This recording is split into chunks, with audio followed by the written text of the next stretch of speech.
So that triggered me. I mean, that taught me a lot about paying attention to details, being a leader, learning to delegate, how to, bring the team to understand where your mind is at.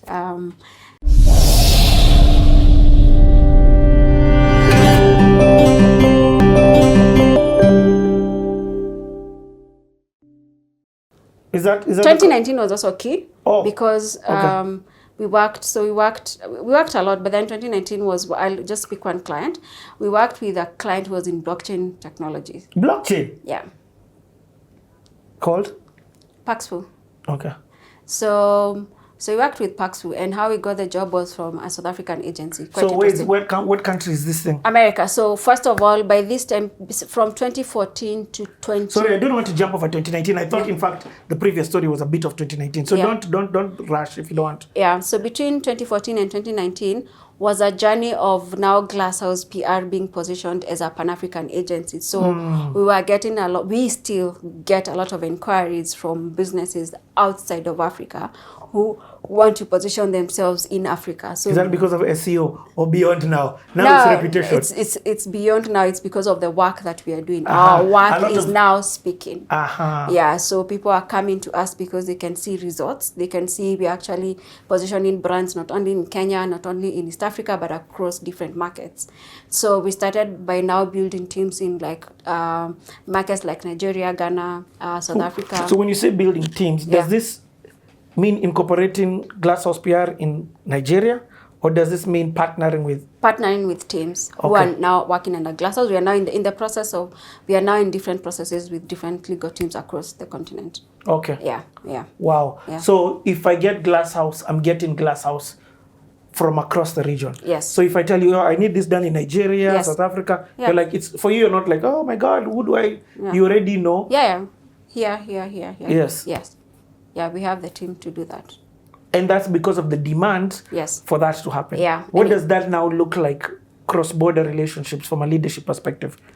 Quite interesting, because now you have, I thank God for Kenya and how, we are actually quite an exposed nation, that we don't only think about Kenya. There's a way, even as I speak, I think of the East Africa, bloc. I understand what is happening in Nigeria, I understand what is happening in Ghana, I understand what is happening in South Africa. There are some people on the South who only think about South. I don't know if I'm supposed to say that, but you meet people and they're like, they don't know what is happening. I know the people who don't even know there's a new president whether there's a new president in Nigeria, but for some reason there's a way our minds are. So where I sit, I'm able to help even clients. I'm able to advise them. This is what is happening in Nigeria. If you want to push your story now, you can't because of this and this. Let's work on it like this and this. So it's quite easy, and we are able now to do strategies. And now maybe what we are unable to do, and why we need the local people, and we all definitely have to have people in these countries, is when we are translating. Like in Ethiopia, we have this team that helps us write press releases in Amharic.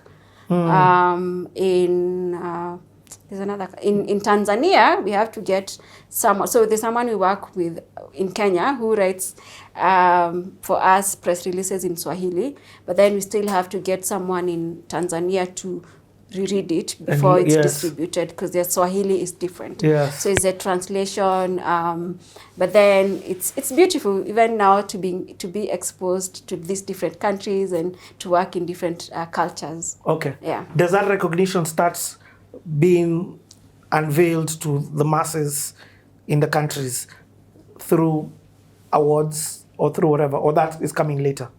So I started, my first award was in 2015. I received the award of Founder of the Year, 4-year awards. And that's local or? It was local, that was local. Okay, Then 2017 is when I got the 40 under 40 in Africa.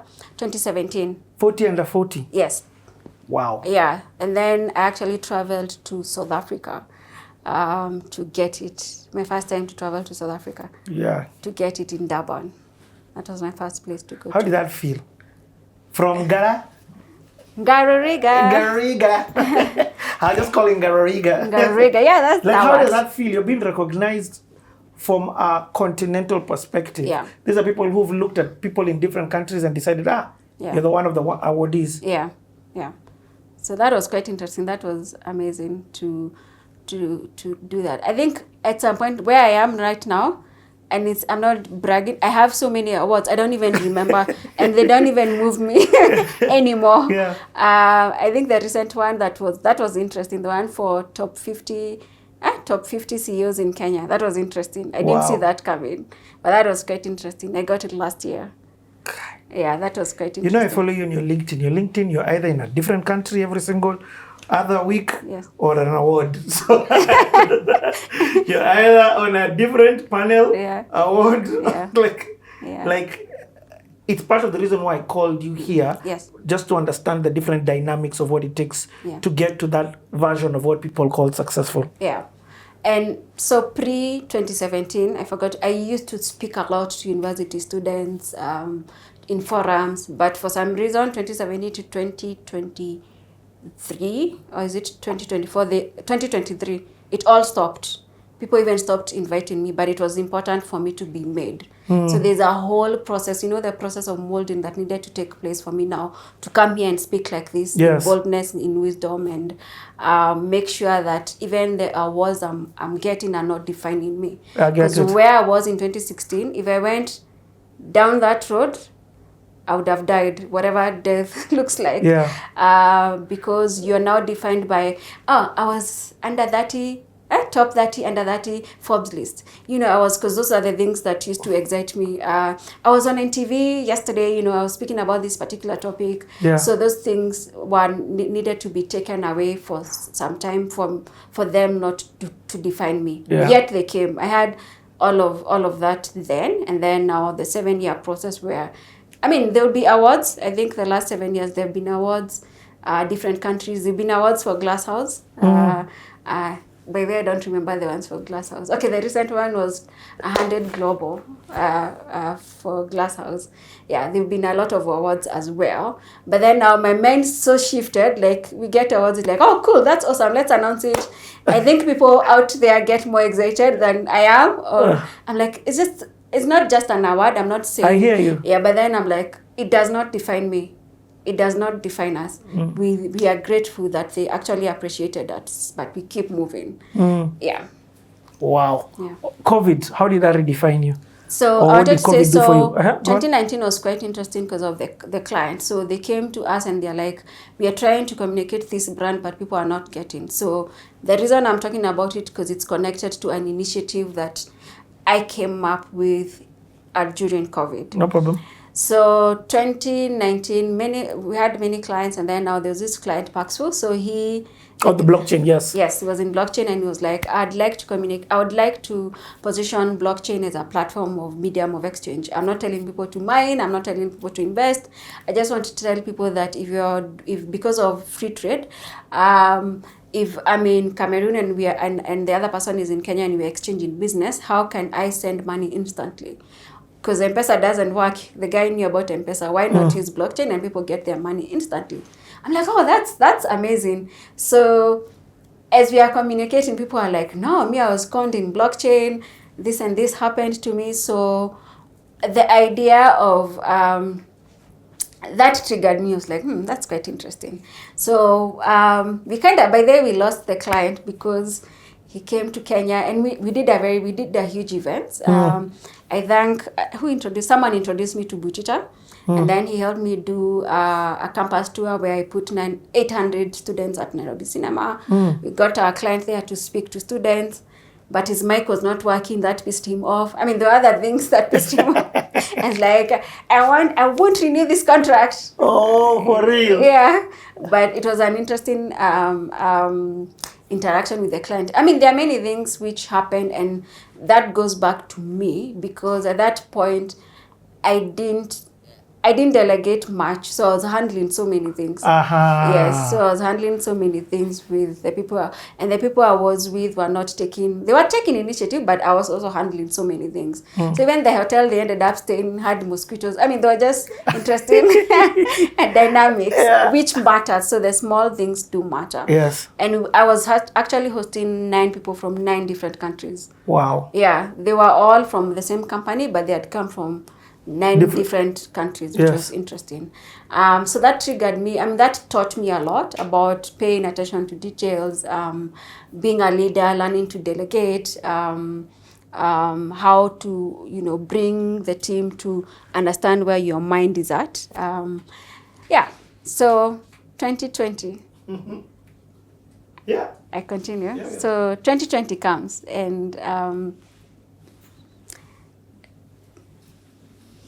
Go. oh, okay. Are you good?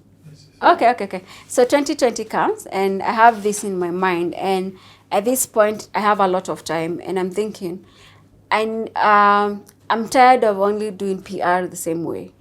I want to be at a place where we're actually shaping narratives and shaping policies. So PR is not just about the normal PR clients thing you do every day.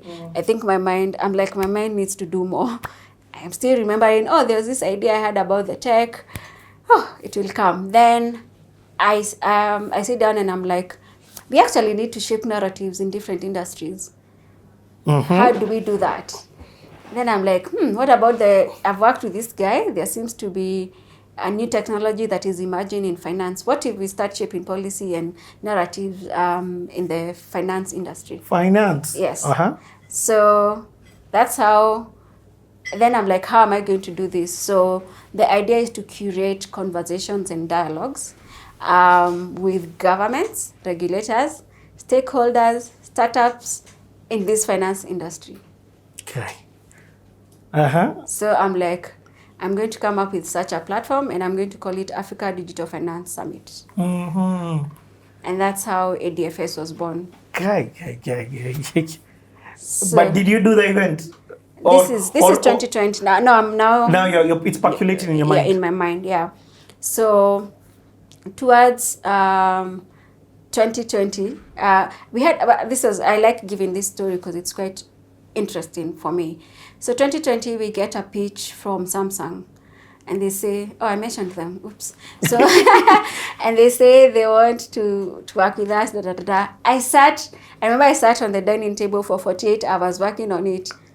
And immediately I finished, I had clearly, but you're not getting this one. I'm like, what? But then the sense that came to me was, but it will be a template that you'll use for the future proposals going forward. I'm like, wow. But I was still faithful. I still sent out the proposal. Then I went and slept. I'm still thinking about this idea of Africa Digital Finance Summit. Then one of the days when I'm sleeping, I get a message from LinkedIn, and this lady is like, hi, I see you have an agency in Africa. So we have this bank that is launching in Kenya. Would like to partner with a local agency. I'm sorry, this was 2019, not 2020. Yeah. We would, towards the end of 2019, we'd like to partner with an agency in Kenya. I'm like, oh, cool. Within 1 hour, we had met and signed a contract. What? We now launched Access Bank in the country. And the story was huge because the bank was owned by Moi, and now Access Bank was buying the bank. So it was even easy to pitch the story.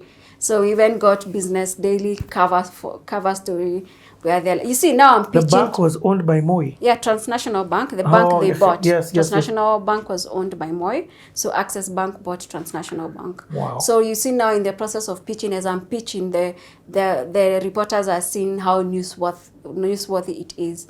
So we're even on top of Business Daily. Okay. That was amazing, the launch of Access Bank in Kenya.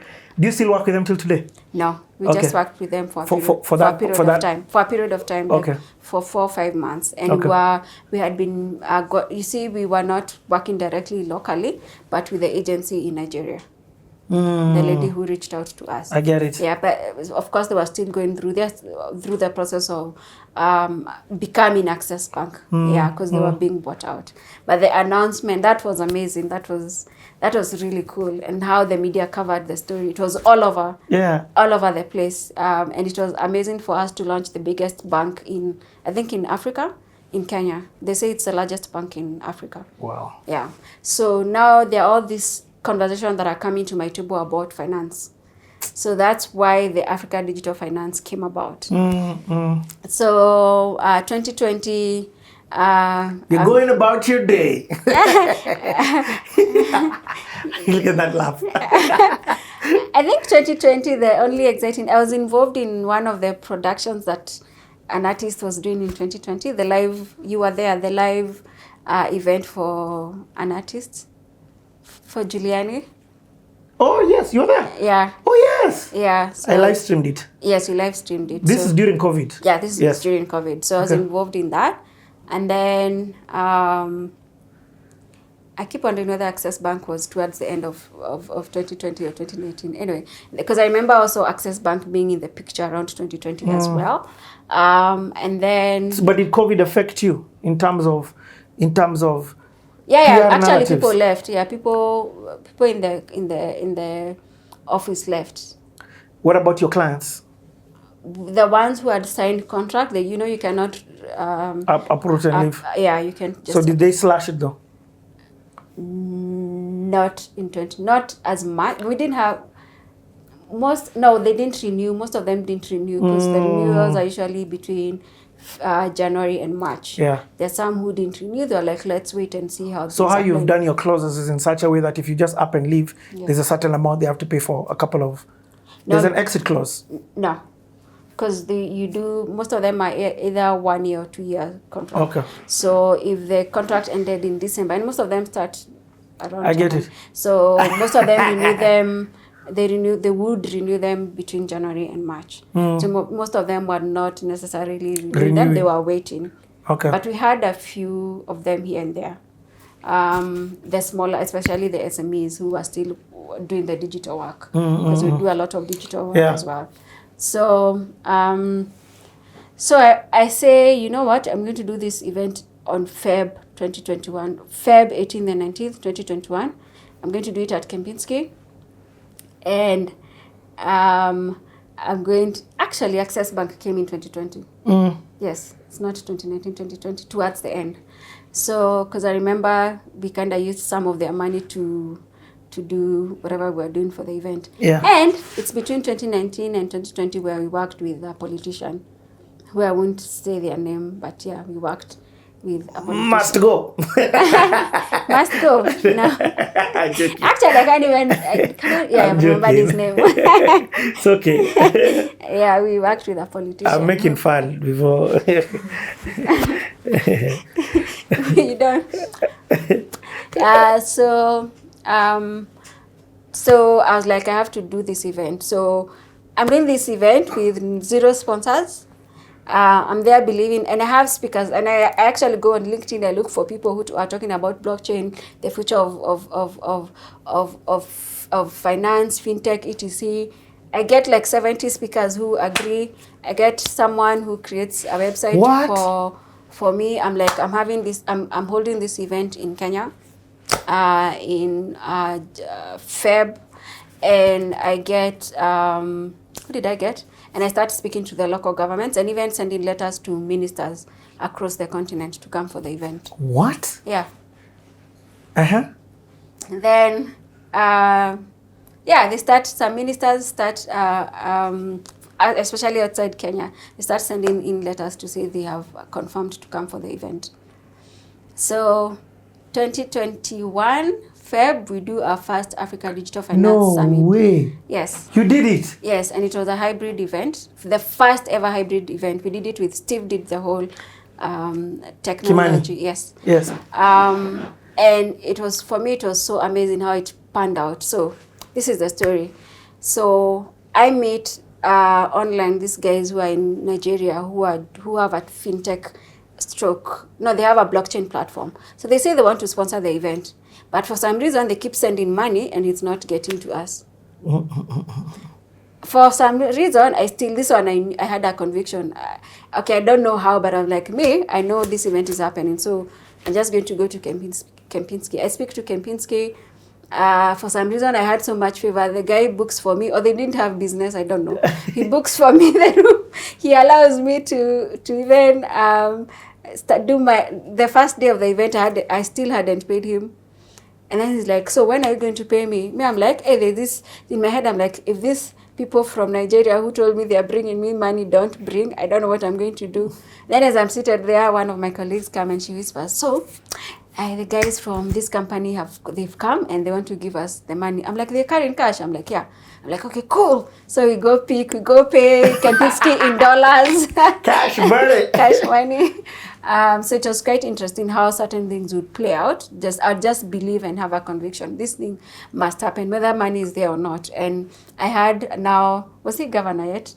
I had, he was. I think he was. Sakaja came and opened. No, 2022 is when he became governor. Oh, I don't remember what he was, but he came and opened for me the event, the summit, because I was waiting for the finance minister who didn't show up. He came open for me. I had like 3 ministers of finance from different African countries. They did their speech. For real? And you're doing all the logistics, accommodation, everything? They were staying at Kempinski. You know, ministers, they don't... They can, no, that's what I mean. They're paid for by their governments. Oh, okay. But then the logistics, I remember it's the next year, the one for 2022. There's a minister I had to pick. Because I kept trying to call the Ministry of Foreign Affairs. They said we didn't tell them on time. Wow. So I don't know, that was a security breach. The Minister of Finance, the Minister of ICT from Namibia, I had to go pick him. Wow. So we had to, that was quite interesting. Yeah. Even the embassy, we couldn't find the embassy. So we had to go pick him, bring him to Kempinski, with his assistant. Yeah. I picked ministers because the government was failing at that point to do what they were supposed to do. So what was your vision for doing this summit? It's one thing to do it. Actually, I saw you showing me battery. Let's stop and come, and I'm feeling the plane's about to start landing.